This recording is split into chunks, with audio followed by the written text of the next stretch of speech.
하나님의 우리와 다른 점 10가지라는 책이 있어요. 젠 윌킨이라는 텍사스주 댈러스 출신의 작가인데 성경을 가르치는 성경 선생님이에요. 교사입니다. 자, 성김을 통해서 하나님 나라를 이루시고 계신 여성 작가예요. 이 여성 작가는 그의 베스트셀러 중에서 말씀의 여성, 또 하나님의 우리와 같은 점 10가지라는 책을 쓰셨는데 이 책으로 많은 사람들에게 울림을 주고 많은 사람들에게 영향력을 가지는 아주 하나님에 대해서 풀이한 그런 작가입니다. 이분은 이렇게 말합니다. 하나님을 경외하는 여성이 된다는 것. 이렇게 시작하는데 첫 번째 하나님과 우리가 다른 그런 점 무엇일까요? 무한하다는 것이죠. 한계가 없으시다는 것입니다.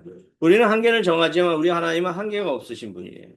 또 무한한 또 신비의 하나님, 이해를 초월하신 하나님입니다. 우리는 이해가 돼야지 소통이 되잖아요. 하나님은 그 이해를 초월하신 분이에요. 그리고 하나님은 무한한 창조주이십니다. 지금도 창조의 역사를 이어가십니다.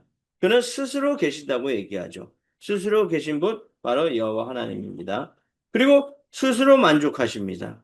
무한히 공급하시는 그 하나님이 스스로 자족하십니다. 또 그분은 영원합니다. 영원 속에 거하시는 분이죠. 우리는 잠시 이 땅에서 점이 될지 모르는 그 시간 속에서 잠시 왔다가 잠시 가는 그런 인생입니다. 우리가 100년, 200년 산다고 할지라도 성경의 인물들이 아무리 많은 인생을 산다고 할지라도 점과 같은 그러한 인생입니다. 자, 우리 친구들 앞으로 오세요. 응. 자, 우리 친구들 너무 커서 설교를 할 수가 없습니다. 앞에 앉으세요. 엄마 옆에, 아빠 옆에 앉으시기 바랍니다. 자, 앞에 앉으세요. 응. 자, 우리 하나님은 불변하시죠. 무한히 함께 계시지만 변치 않으십니다. 사람은요, 금방 변해요. 시기 질투하고 원망 불평하고 나한테 맞지 않는 그러한 상황이라면 또 변합니다. 변질되어지는 것이 바로 사람이에요. 자, 우리 하나님은 어디에도 계십니다. 무한한 장소에 계시죠. 그래서 우리 하나님은 무소부재, 전능하시다고 얘기하시죠. 우리가 없는 것 같지만 우리 하나님은 다 보고 계신 거예요. CCTV를 달아놔야지 우리는 관찰할 수 있잖아요. 근데 우리 하나님은 어디에든 다 계시기 때문에 우리의 마음과 생각을 살피시는 그러한 분이죠. 그죠? 그래서 우리는 없는 것 같이 그렇게 살아갈 때가 너무나 많습니다. 또 하나님은 전능하신 분입니다. 능력이 많으신 분이시죠. 무한하신 하나님이라고 말씀하십니다. 능력이 많으시요. 그래서 우리는 하나님 앞에서 참 나약한 존재라 이렇게 얘기하는데 나약함보다는 우리 하나님을 좀 더 강조하며 살았으면 좋겠습니다. 하나님께서 무한한 하나님이시기 때문에 우리를 통해서 일하시기 때문에 무한한 일을 하실 수 있다는 것이죠. 나약하지만. 그죠? 또 하나님은 주권을 가지고 계십니다. 무한히 통치하시는 그런 하나님이에요. 주권. 그죠?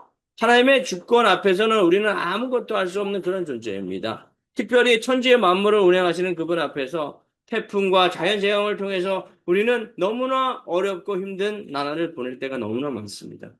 그죠? 이것도 하나님께서 하시는 것이에요. 인간의 죄악 때문에 이러한 일들이 일어나는 것을 우리는 알 수가 있습니다. 자, 오늘은 결실하는 자, 열매 맺는 자가 되자라는 그런 말씀입니다. 근데 하나님 앞에서 우리가 하나님을 바라볼 때 하나님 뜻에 합당한 삶을 살게 되어지면 결실할 수밖에 없겠죠. 열매를 맺을 수밖에 없다는 것입니다. 이런 하나님이 우리에게 열매 맺게 하신다는 것이죠.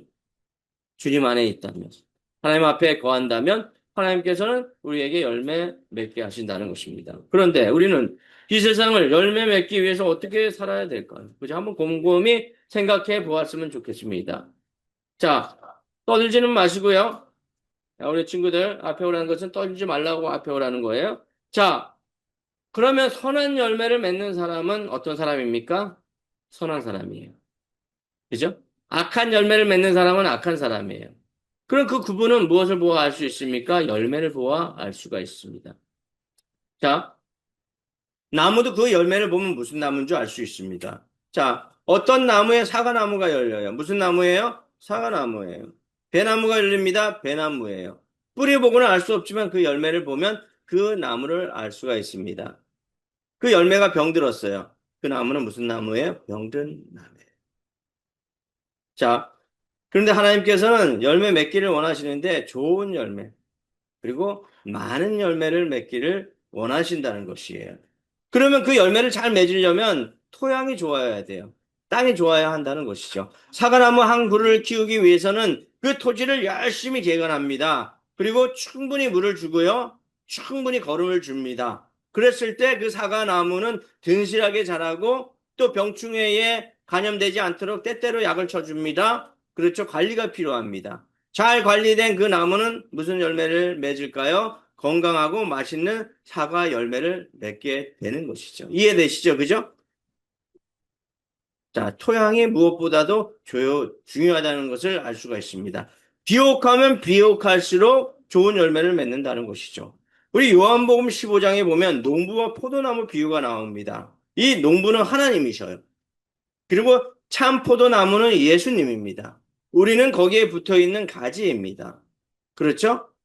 그러면 이 나무가 많은 열매를 맺으려면 어떻게 해야 됩니까? 그 나무를 잘 관리해 줘야 되겠죠. 그리고 그 나무에 붙어 있어야지만 열매를 맺을 수 있다는 것이에요.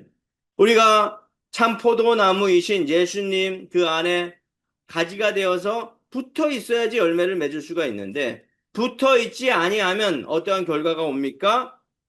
말씀에 열매를 맺지 못합니다. 제거당합니다. 뜨거운 불에 사라지고 맙니다. 예수님이 없다는 우리는 지옥불에 심판받을 수밖에 없다는 것이죠. 하지만 포도나무에 꼭 붙어 있어서 물과 영양분을 얻는다면 풍성한 열매를 맺을 수 있다는 것입니다. 기억하시기 바랍니다. 예수님 그 참 포도나무에 붙어 있으시길 바랍니다. 자, 본문 말씀은 사람의 마음밭에 관한 비유입니다. 사람의 마음밭.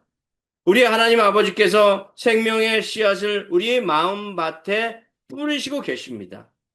그래서 본문에 나오는 사람의 마음밭이 네 가지 마음밭이 있는데 그 마음밭에 씨를 뿌리는데 첫 번째 길가의 밭, 두 번째는 흙이 얕은 돌밭, 세 번째는 가시떨기의 밭, 네 번째는 옥토와 같은 그런 밭, 네 가지 밭이 있습니다. 그런데 이 세 가지 밭은 열매를 맺지 못해요.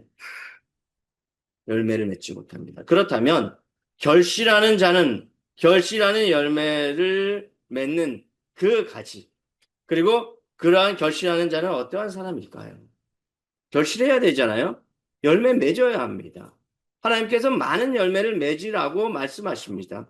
좋은 열매, 많은 열매를 맺으시는 저와 여러분 되시길 주님의 이름으로 축원합니다. 자, 그럼 결실하는 자는 어떤 사람입니까? 첫 번째 따라해 보시기 바랍니다. 결실하는 자는 결실하는 자는 착하고 좋은 마음을 가진 사람입니다.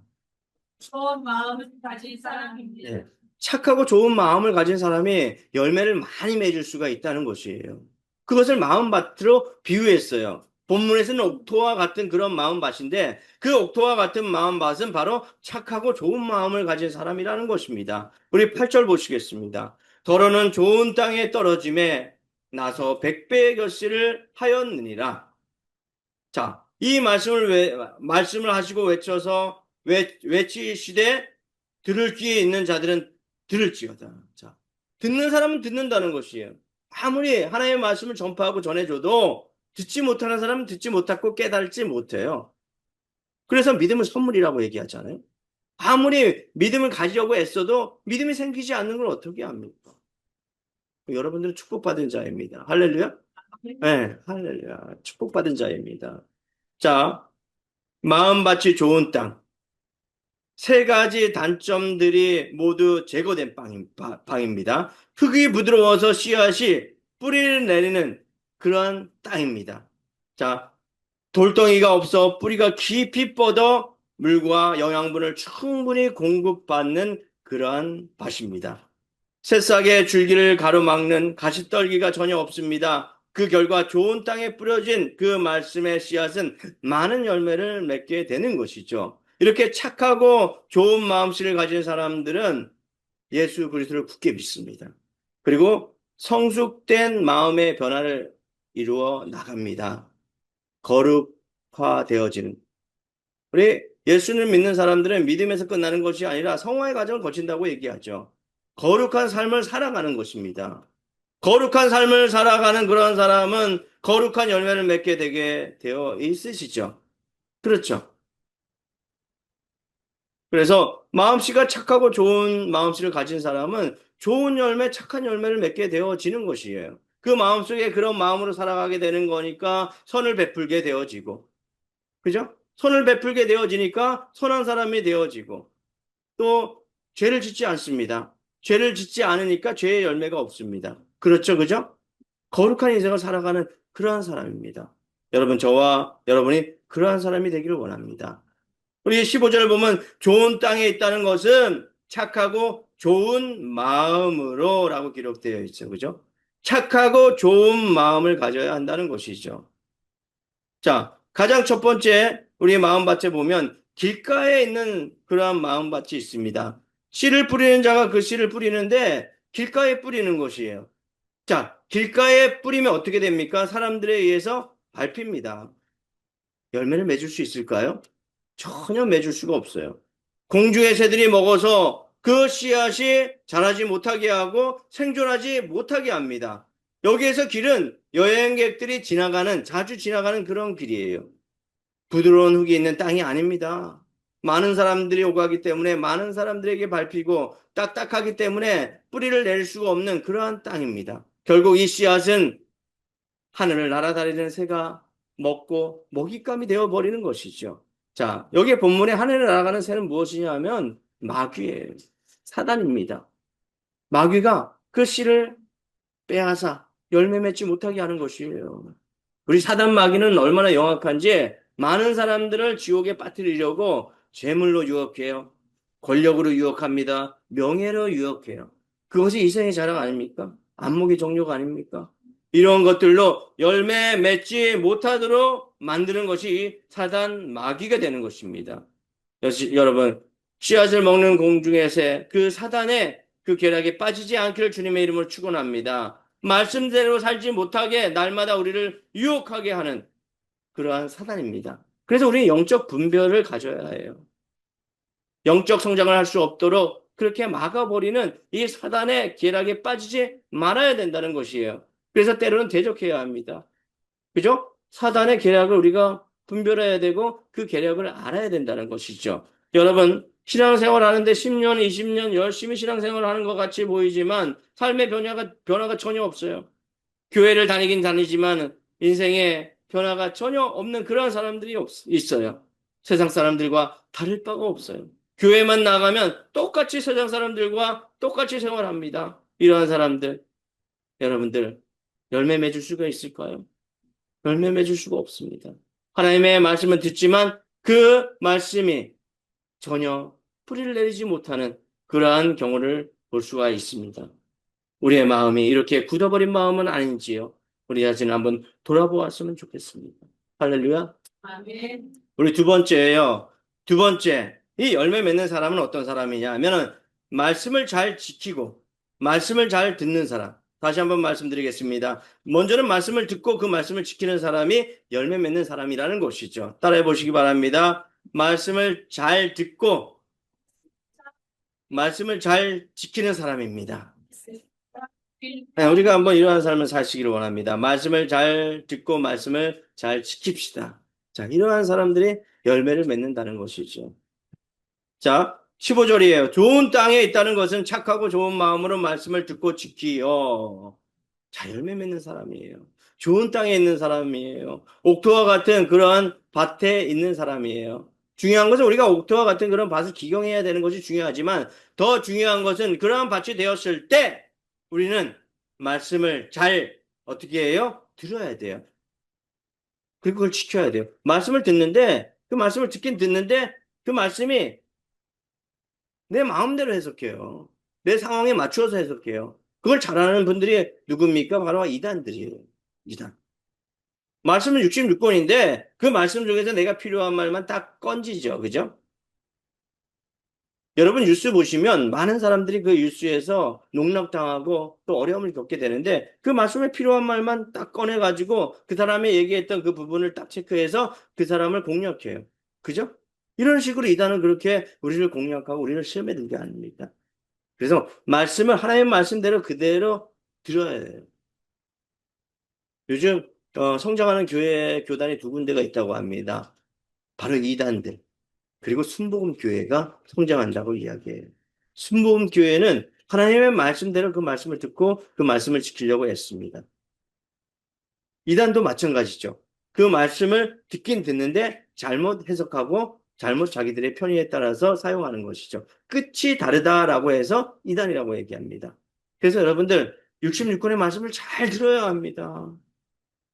그리고 그 말씀을 잘 지켜야 한다는 것이죠. 그랬을 때 열매를 맺는다는 것을 기억하시기 바랍니다. 우리 본문에 요한복음 15장 8절에 보시면 너희가 열매를 많이 맺으면 내 아버지께서 영광을 받을 것이요 너희는 내 제자가 되리라 라고 말씀하고 있죠. 열매를 맺는다면 누가 좋아할까요? 열매를 많이 맺는다면 바로 주인이신 하나님 아버지가 기뻐하시는 것이에요. 그리고 하나님께서 영광 받아 주시는 거, 영광 받는 거예요. 그 열매를 맺어야 되겠죠. 반드시 여러분들은 예수님의 제자인 우리는 열매를 반드시 맺어야 된다는 것이죠. 그래 천국 딱 갔는데 하나님께서 야, 착하고 충성된 종아 많은 열매를 맺었구나. 참 잘하였도다 라고 말씀하시는 거죠. 그런데 열매를 보니까 열매가 없어요. 우리의 삶을 돌아보니까 열매가 하나도 없어요. 참 열심히 사는 것 같은데 너는 무엇을 위해서 살았느냐? 세상의 헛된 것, 부귀영화를 위해서 살았느냐? 그것은 한 줌의 흙과 같아서 다 썩어지고 없어질 것인데 그것을 향해 살았느냐라고 여러분들에게 심판하시면 여러분들은 어떻게 하실 거예요? 하나님의 나라와 영광을 위해서 사시기 바랍니다. 그랬을 때 하나님께서 여러분들에게 필요한 더 귀한 것을 허락하여 주실 줄 믿습니다. 자, 두 번째 돌밭이에요. 돌밭. 돌밭. 6절 말씀입니다. 더러는 바위에 떨어짐에 났다가 습기가 없으므로 말랐고 이스라엘 땅은 석회질 땅이죠. 석회질 땅은 좀 깊이 파보면 그 안에는 현무암 물질이 있습니다. 그래서 식물이 뿌리를 내리기 상당히 힘든 땅이에요. 자, 이 말씀을 한번 통해서 우리 한번 기억했으면 좋겠습니다. 말씀을 듣기는 들어요. 그저 씨가 뿌려졌으니까. 그런데 그 말씀을 지키지 못해요. 열매를 지키지 못한다는 것이에요. 그 흙 속에 들어가야지 열매를 지킬 수가 있잖아요. 지키지 못하니까 어떻게 해요? 열매를 맺을 수가 없어요. 결실할 수가 없어요. 말씀을 지켜야 되잖아요. 그죠? 여러분들, 여러분, 돌덩이에 같은 말씀을 지키지 못하는 땅이 아니라 옥토와 같은 그러한 곳에서 말씀을 잘 지키는 그러한 여러분이 되기를 원합니다. 말씀을 들으면 감동이 있습니다. 은혜도 받습니다. 앞으로 새로운 삶을 살겠다고 결단도 합니다. 그런데요, 돌아서면 어떻게 해요? 삶의 현실에 부닥쳐서 그 문제에 부닥쳐서 은혜를 다 까마득하게 잊어버리고 그냥 세상적으로 돌아가는 거예요. 그럼 결실할 수 있을까요? 말씀을 지키지 못하기 때문에 결실할 수가 없습니다. 자, 마지막이에요. 따라해 보시기 바랍니다. 인내로 결실하는 사람입니다. 인내로 결실하는 사람입니다. 인내하는 사람이에요. 사랑은 오래 참고 온유하며, 그죠? 오래 참아요. 왜 참겠습니다? 왜 참을까요? 그 사람을 사랑하기 때문에 참는 거예요. 오래 참는 거죠. 오래. 자, 우리 하나님은 오래 참으셨어요. 어떻게 참으셨죠? 예수님을 이 땅에 보내셔서 십자가에 못 박혀 돌아가실 정도로 참으셨어요. 그죠? 십자가에 못 박혀 돌아가신 분, 그 예수님은 어떻게 참으셨어요? 십자가에서 못 박히셨지만 내려오지 않으셨어요. 인내하시고 끝까지 참으셨어요. 그러니까 마귀 사단과 이겨서 이 땅에 우리를 구원하시고 영원한 생명의 면류관을 허락하여 주신 거 아닙니까? 그렇죠? 인내해야 된다는 것이요. 그 한 영혼을 보고요. 한 영혼을 불쌍히 여기면서 그 사람을 인내하는 거예요. 얼마나 믿겠습니까? 말도 안 듣지요. 그죠? 하나님의 말씀도 지키지 않죠. 믿죠. 그죠? 나한테 하는 말은 어찌 그렇게 내 마음에 콕콕 미운 말만 하는지. 그죠? 그런데도 불구하고 인내하는 거예요. 그 영혼을 위해서 참고 인내하는 것이에요. 인내하는 자가 결실하는 것이에요. 15절. 인내로 결실하는 자니라. 인내로. 인내하지 않으면 결실할 수가 없어요. 그 영혼이 불쌍하기 때문에.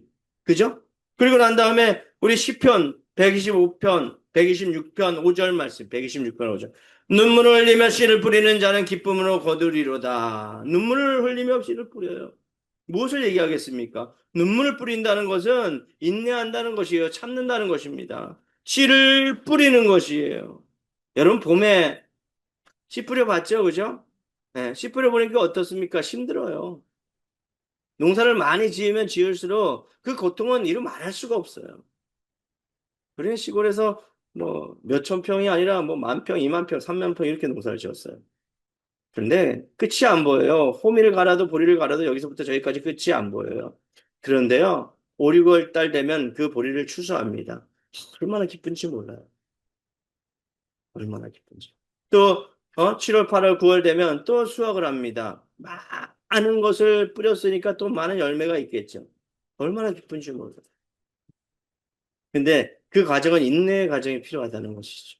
인내하지 않으면 결실을 할 수가 없어요. 가시떨기에 떨어진 그 밭, 무슨 인내가 필요합니까?